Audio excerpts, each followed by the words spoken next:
Talvez você chegou aqui e parece que tem alguma coisa tentando interromper uma promessa, um projeto do coração de Deus para a sua vida.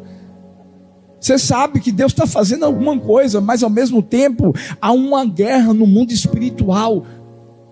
Talvez você está vindo de uma grande vitória, está vindo de algo tão forte, você está pronto para dar teu testemunho, e aí o diabo está dizendo assim: vai para a caverna. E sabe como é que ele faz isso? Através das vozes que ele coloca aqui. E se a gente deixar vir para aqui, vai sair por aqui. O que é que nós estamos dizendo para nós mesmos?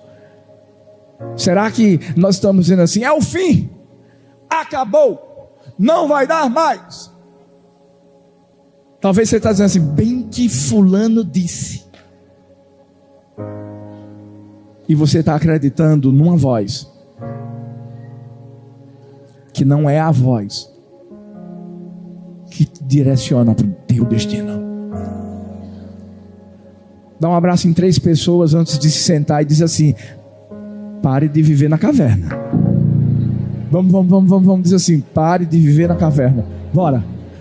Pare de viver na caverna. Seu lugar não é na caverna. Você pode celebrar comigo isso. Você pode celebrar. Vamos.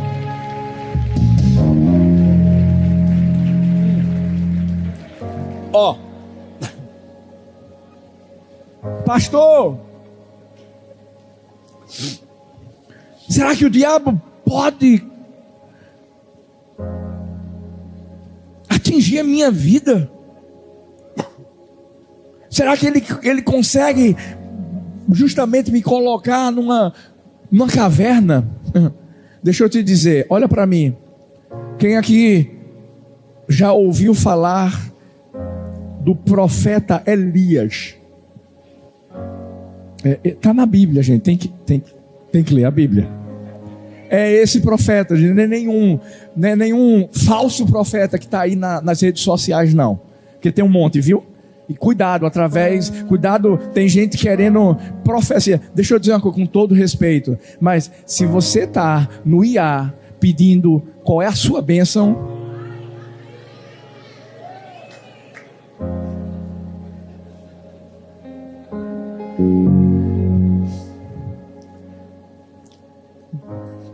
cuidado.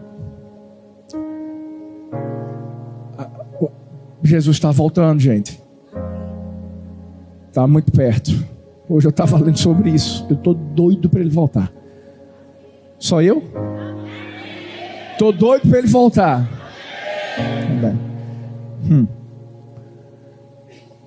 Mas o profeta aqui, a Bíblia fala que ele foi um homem de Deus. Como você é um homem de Deus e uma mulher de Deus, nós somos profetas do Senhor. Deus nos dá também esse poder de pegar a palavra e profetizar. Existe também o dom, claro, profético. Discernimento.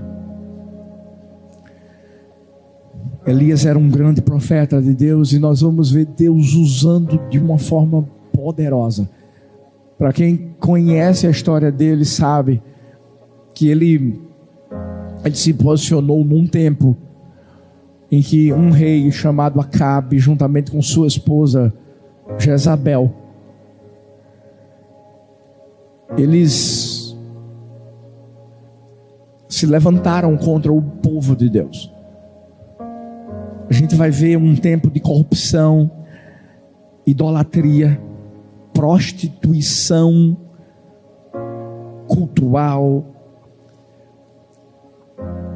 Um dos deuses adorados na época era Baal.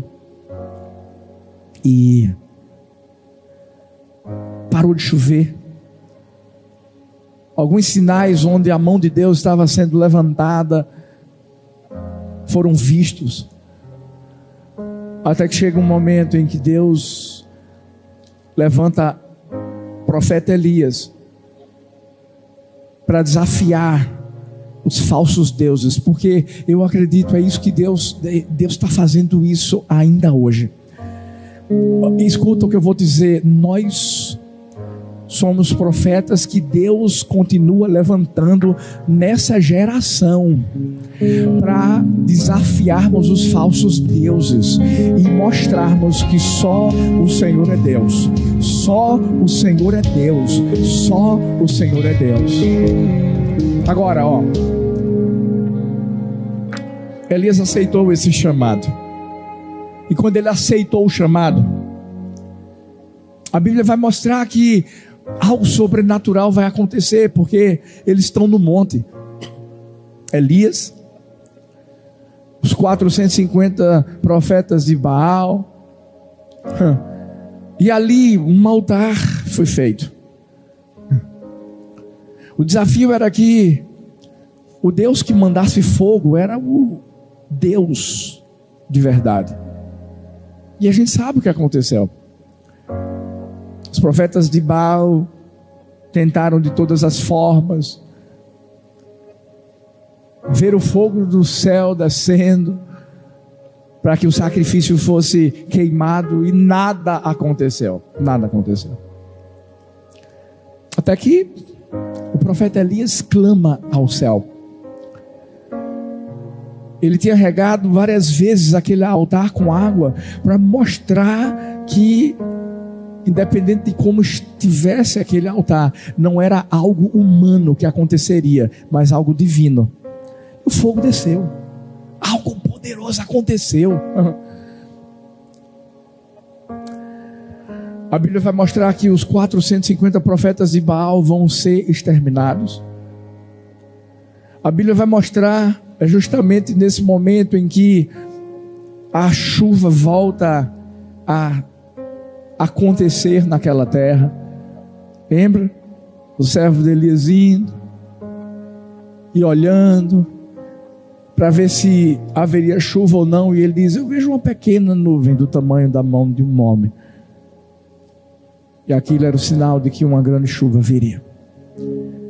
Eu creio que quando Deus nos levanta como profetas para essa geração, é como nós entoamos na primeira canção de hoje: pode chover, pode chover. Eu creio em tempos, e de uma forma especial na nação brasileira, onde nós estamos vivendo uma escassez.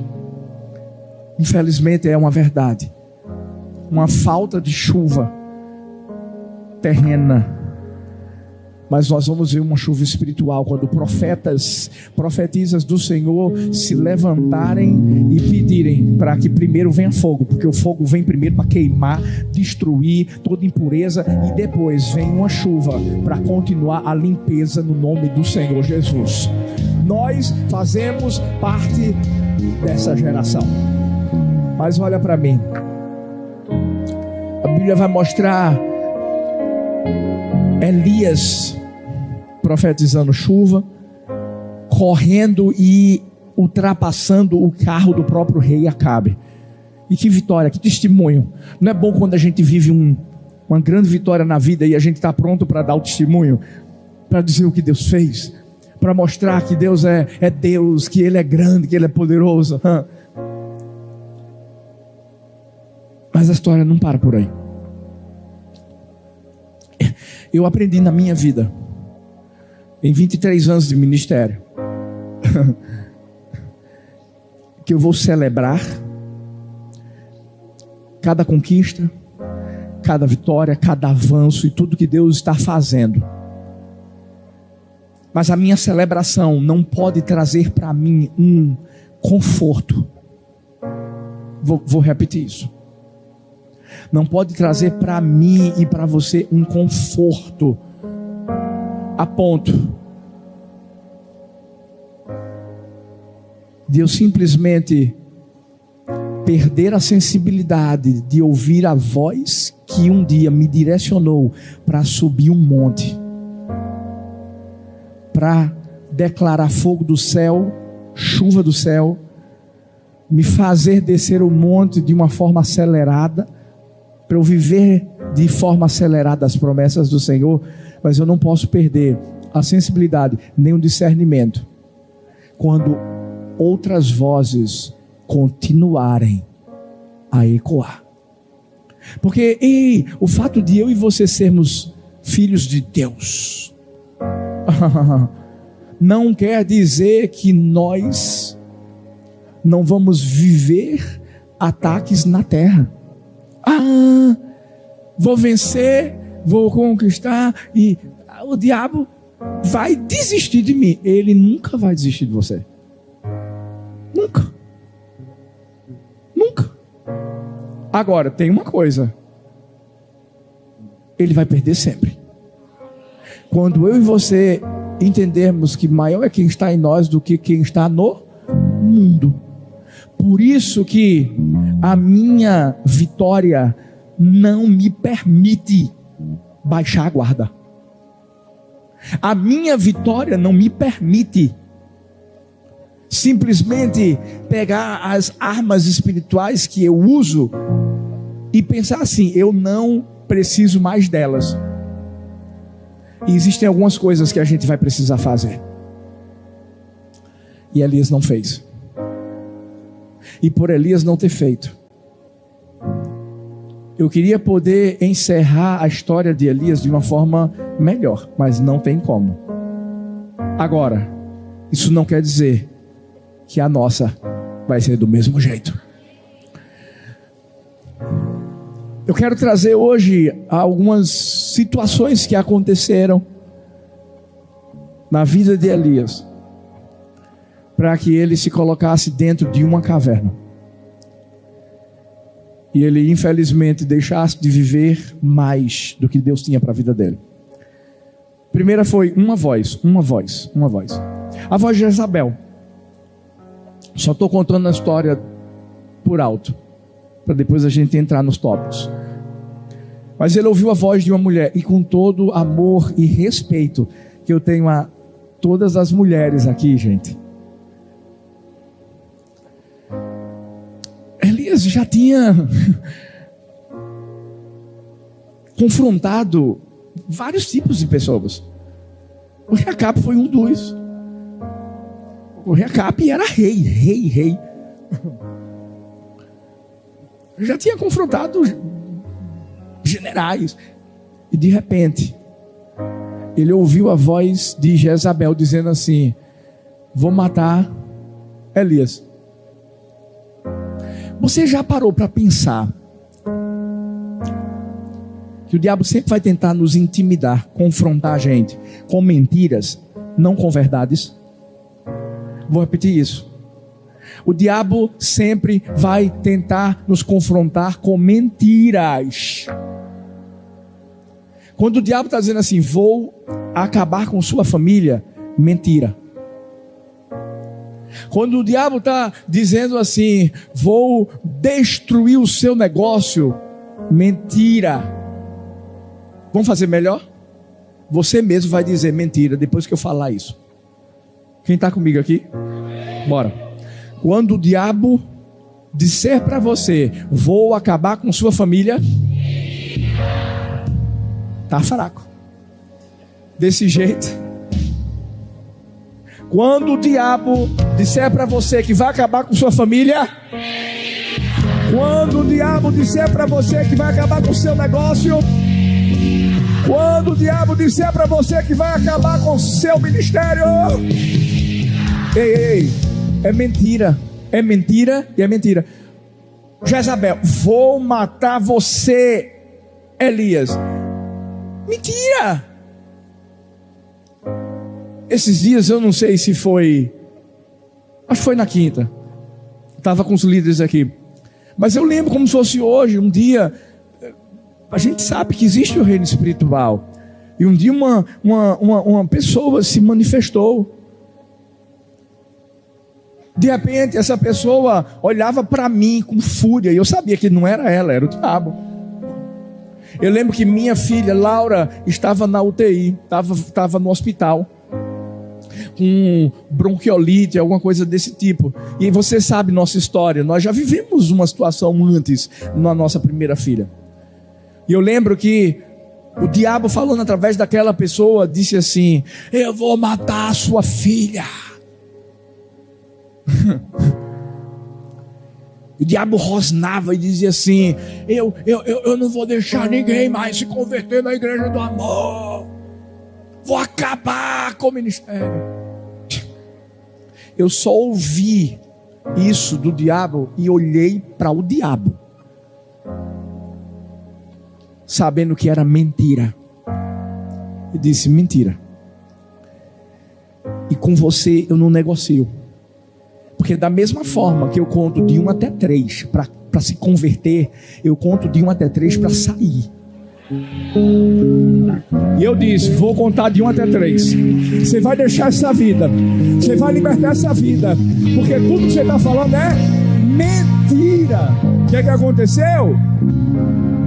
A menina foi liberta. Minha filha saiu do hospital. Chegamos, um monte de gente se convertendo. E depois de 23 anos, olha eu aqui. Escuta, não acredite nas mentiras do diabo. Elias ouviu a voz de uma mulher, com todo amor e respeito, mas ele era um profeta. Ele era alguém que sabia, que tinha uma voz do céu que o guiava na terra. Mas o que é que fez com que esse homem vivesse isso? É aí que está, ó. Quando o fogo se apaga por dentro.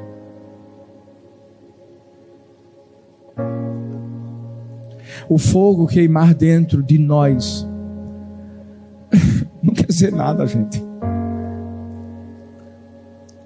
Sabe por quê? É feito num churrasco. Vou ter que falar de comida, desculpa. E perdão por ter que falar de picanha, me perdoa. Mas num churrasco, se o churrasqueiro, e aqui a gente tem um que é Marquinhos Leite, pensa que o bicho é bom. Ele não disse que ia fazer churrasco para mim não, tá, gente? Não tem nada combinado não. Mas se Deus colocar no coração dele, é outra coisa. Mas no churrasco, você tem que ficar olhando justamente para o fogo. Porque se você não ficar lá, o fogo pode apagar. A Bíblia vai falar em 1 Reis, capítulo 18, a partir do versículo 36, a hora do sacrifício. O profeta Elias colocou-se à frente do altar e orou: ó Senhor Deus de Abraão, de Isaac, de Israel, que hoje fique conhecido que tu és Deus em Israel, que eu sou teu servo e fiz todas estas coisas por ordem tua. Responde-me, Senhor, responde-me, para que este povo saiba que tu, ó Senhor, és Deus e que fazes o coração deles voltar para ti. Então o fogo do Senhor caiu e queimou completamente o holocausto, a lenha, as pedras e o chão, e também secou a água na valeta. Sabe qual é o maior problema? É quando a gente só consegue ver o fogo que queima o altar exterior, mas se esquece que o fogo principal é o que queima no interior. Milagres, maravilhas, promessas são fogos. Mas se eu e você não tomarmos conta desse fogo aqui, Elias viu um fogo caindo do céu, mas ele não deixou que o fogo que caiu do céu continuasse queimando o coração dele. Como é que isso pode acontecer, gente? Uma das razões é o cansaço. Cansaço. Sacode essa pessoa que está perto de você e diz assim: você não é super-homem. Se for mulher, diga: você não é uma super-mulher.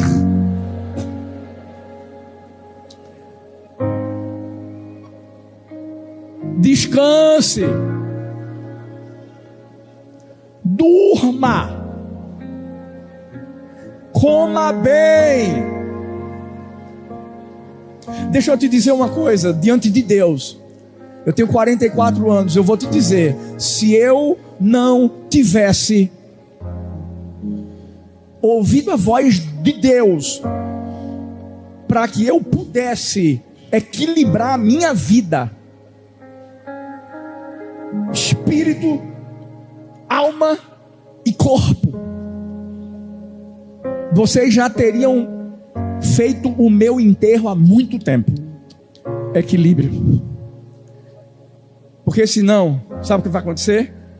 Você vai sair de grandes vitórias na vida e de repente não dá nem tempo de você contar o testemunho. Você sabe o que é que Deus vai fazer com Elias? Quando o vê entrando na caverna, a pergunta que Deus vai fazer: o que é que você está fazendo aí? Algo se apagou, faltou o descanso. Mas aí, aquilo que é humano acaba influenciando o que é espiritual.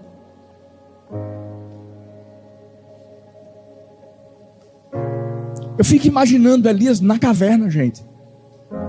Gente, pelo amor de Deus, a gente não foi criado para viver em cavernas. Cavernas são humanas. Você vai ver na Bíblia, todo o tempo que alguém está preso, está em algum lugar enclausurado, é a hora que Deus diz assim: sai, sai, sai. Deus falou para Elias: sai. Deus vai falar para Abraão: sai da tenda. Deus vai falar para Lázaro: sai do túmulo. Pelo amor de Deus, ninguém aqui está morto não, a gente está vivendo. E a gente vai viver ainda mais tudo aquilo que Deus tem para a nossa vida, para nossa. Talvez você chegou aqui, com aquele sentimento, cabisbaixo: ah, meu Deus, como é que vai ser agora? É muita luta, é muita dificuldade. Deus, o Senhor vai cumprir mesmo essa promessa, e agora? E aí Deus está dizendo: sai. O que é que você está fazendo aí, Elias? Ei, Abraão, sai da tua tenda e olha para as estrelas do céu. Olha e vê, tenta contar as estrelas do céu, as areias do mar. Lázaro, sai! Mas para isso acontecer, não pode deixar o fogo apagar. Ah, eu não acredito que Elias estava lá orando. Eu não acredito que Elias estava lá fazendo tudo que tinha que ser feito. Ele não estava comendo direito. Ele não estava mais ouvindo a voz de Deus. Ele estava desnorteado. Vai ter um momento que Deus manda anjo. Por que Deus manda anjo? Porque Deus não vai entrar na caverna. Deus vai querer que você saia de lá. Deus não vai querer passar a mãozinha na sua cabeça para dizer: coitadinho, coitadinha. Olha, isso não é que Deus está desprezando o seu cansaço ou a limitação da sua vida. Não, não, não, não, não. É porque essa é a forma, a mesma forma que a águia vai, pega o filhote para poder jogar, para ele poder voar. Deus faz comigo e com você.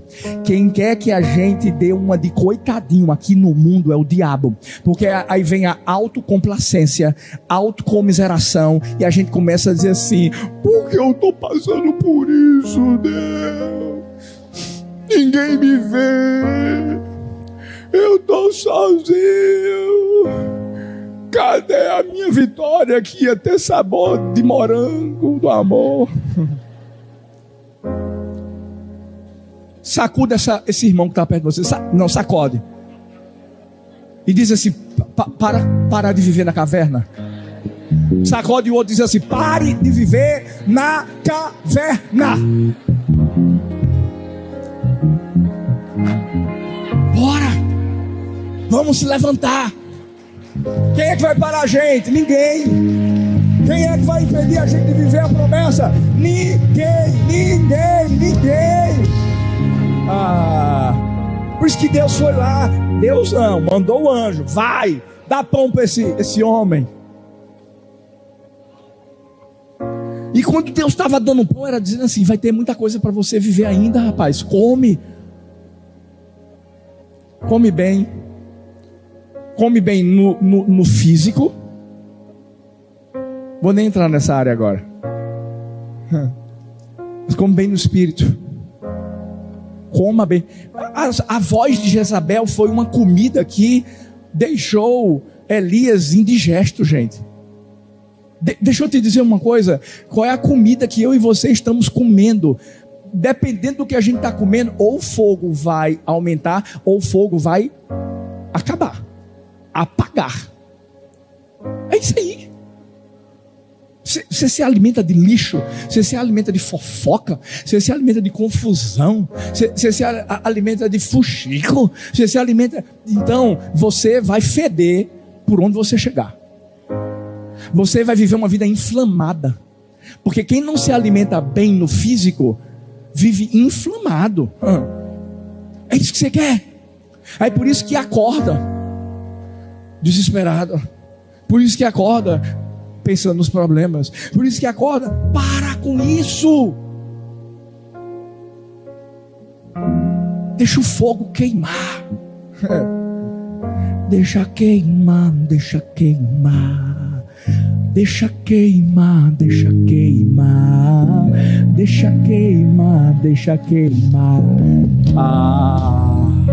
Levanta a mão assim, bota essa mão na cabeça do seu irmão. Deixa queimar, deixa queimar, deixa queimar. Você que está online aí, recebe esse fogo, recebe esse fogo. Calma, calma, vai ter mais, calma. Para isso, tem que saber qual é o alimento físico, qual é o alimento espiritual que você está se alimentando. Qual foi o alimento de Elias? A voz de Jezabel.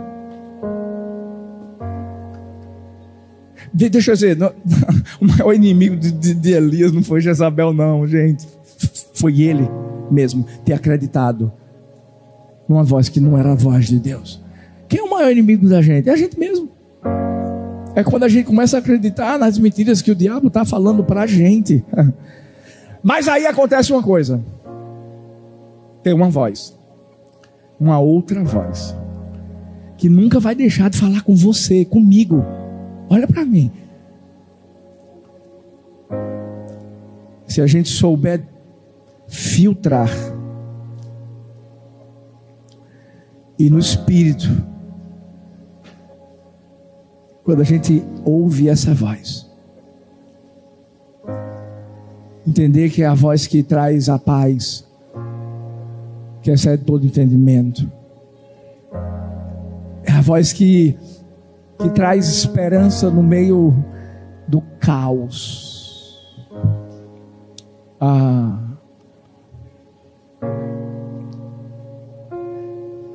Aí você não vai para a caverna,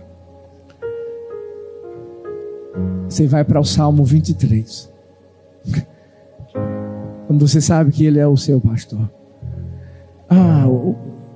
As ovelhas conhecem a voz do pastor. Aí você entende que Ele vai te levando para águas tranquilas. Ele refrigera a sua alma. Ele leva você para pastos verdejantes. E aí você diz assim: é só para coisa boa? Não, não. Porque ainda que a gente ande pelo vale da sombra da morte, a gente não precisa temer. Por quê, pastor? Porque Ele está com a gente. A voz do Senhor nos guia. Eu não sou nenhum super-homem. Eu vivo situações que você nem imagina que eu vivo. Na liderança, se fosse só chegar aqui, pregar uma palavra, descer, dar um abraço, fazer um coração e, meu Deus, ia ser tão bom. Não é não. Já tive que tomar tantas decisões, já tive que, meu Deus. Mas eu vou te falar uma coisa do meu coração, e de uma forma muito transparente. Olha para mim. Olha a minha cara de desespero.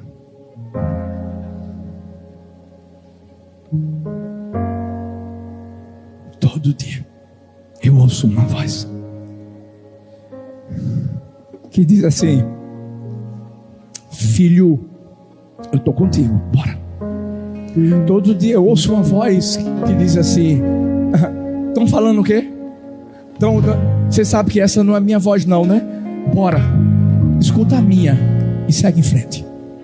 Escuta a minha e continua caminhando em direção ao destino, em direção ao propósito, em direção ao sonho que eu tenho.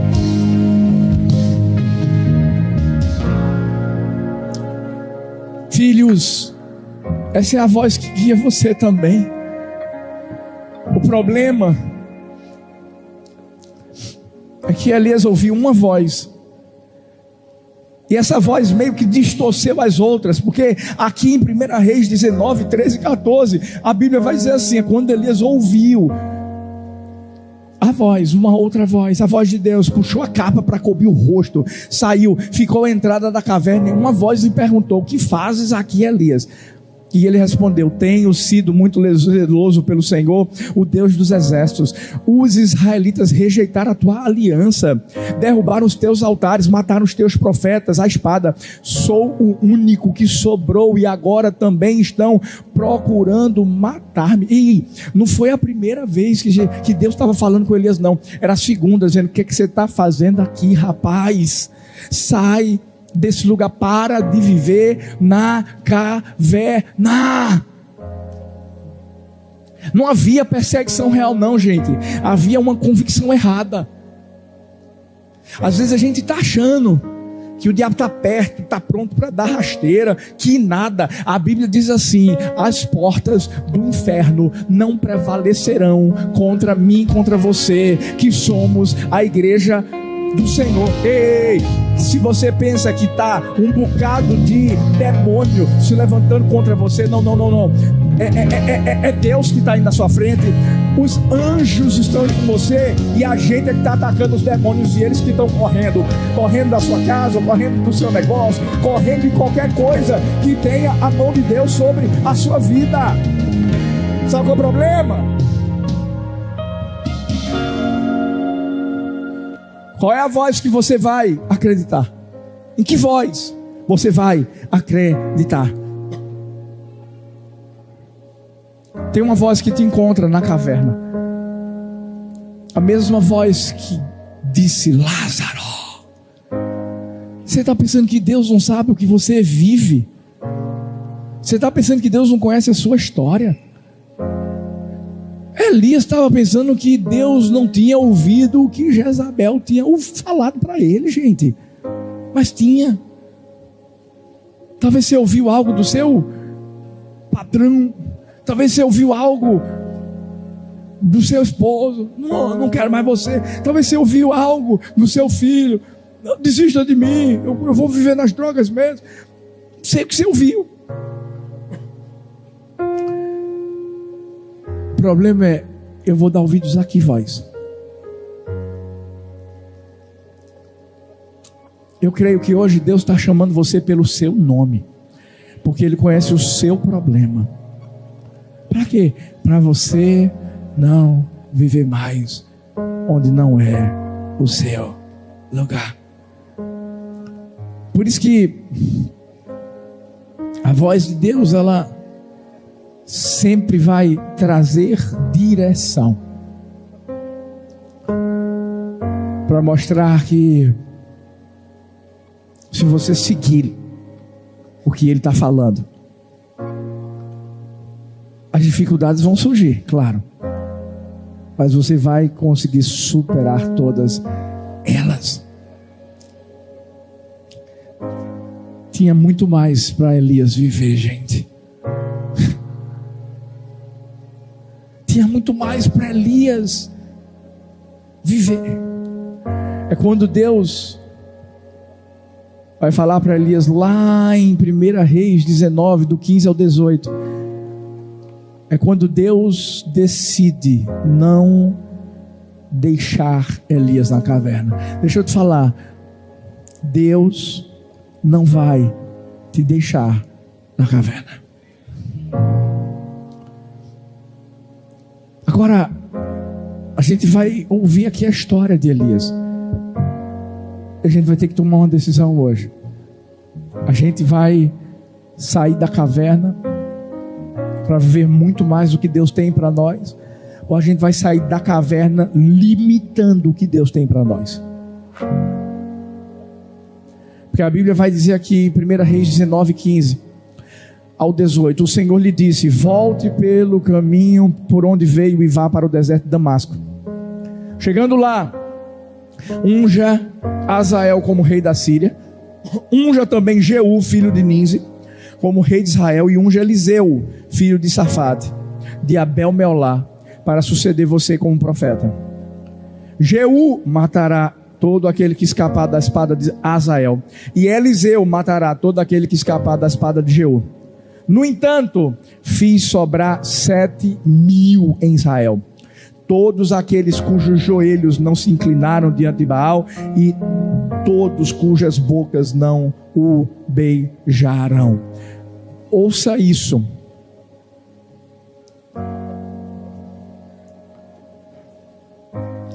Deus não passou a mão na cabecinha de Elias, dizendo coitadinho. Não, Deus disse assim: vamos, o que é que está fazendo aí? 2 vezes.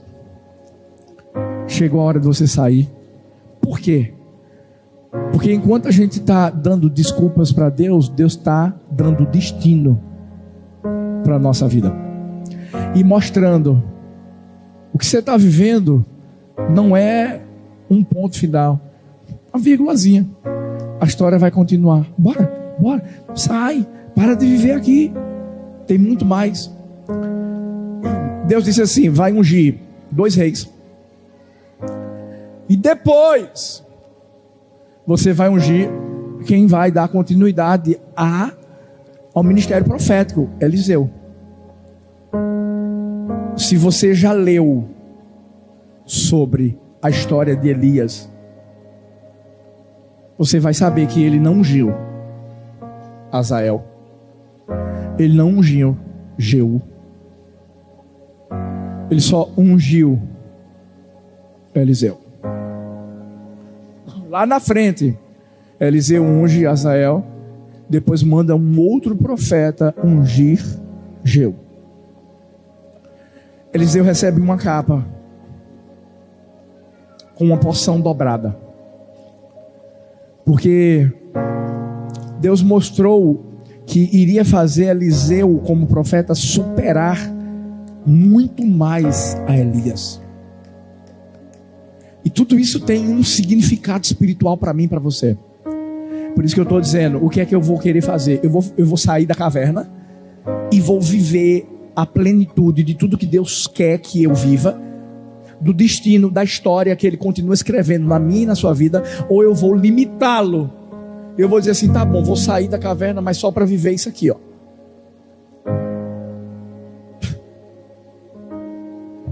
Sabe quem perde? Você acha que Deus vai perder? Escuta, quando Deus nos dá uma oportunidade, e Deus está nos dando hoje, quando Deus nos dá uma oportunidade e a gente não aproveita, escuta, se você não quiser viver a promessa que Deus tem para a sua vida, Deus vai colocar uma outra pessoa para viver essa promessa, e na verdade uma promessa muito maior. Sabe por quê? Não existe ninguém insubstituível para Deus. Quando Elias disse assim: eu sou o único, eu fico imaginando Deus olhando para ele e rindo.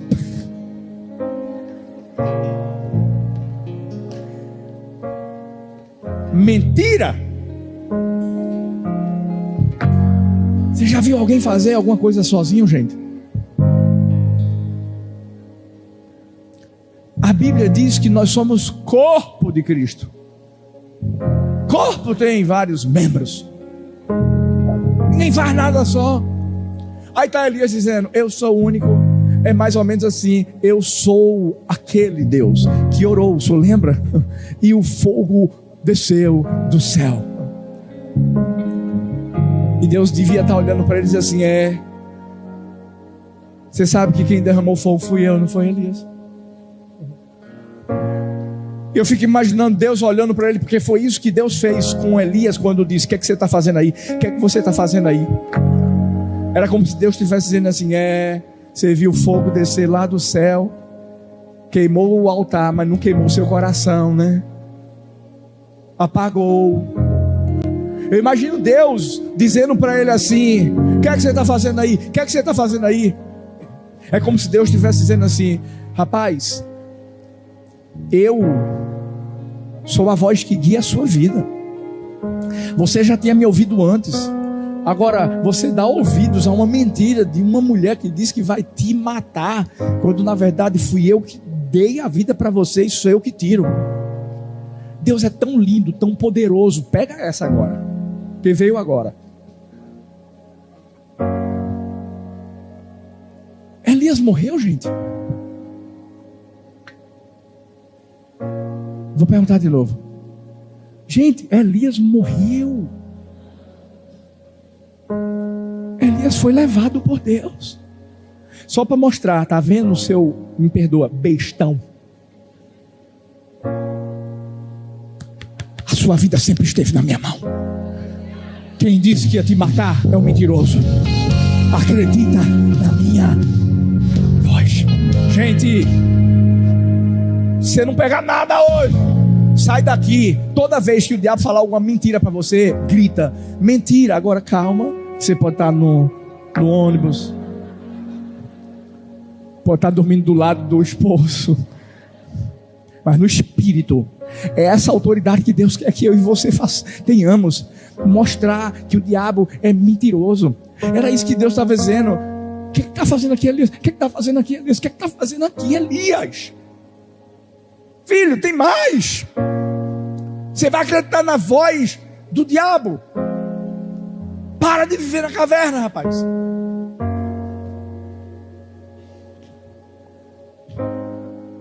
Eu queria acabar a história bem. Eu queria dizer para vocês que Elias foi, ungiu, Azael ungiu Jeú, mas não adiantou. E isso não trouxe perdição da alma de Elias. Não é isso. Mas eu vou te dizer uma coisa, eu não vou viver a metade do que Deus tem para minha vida.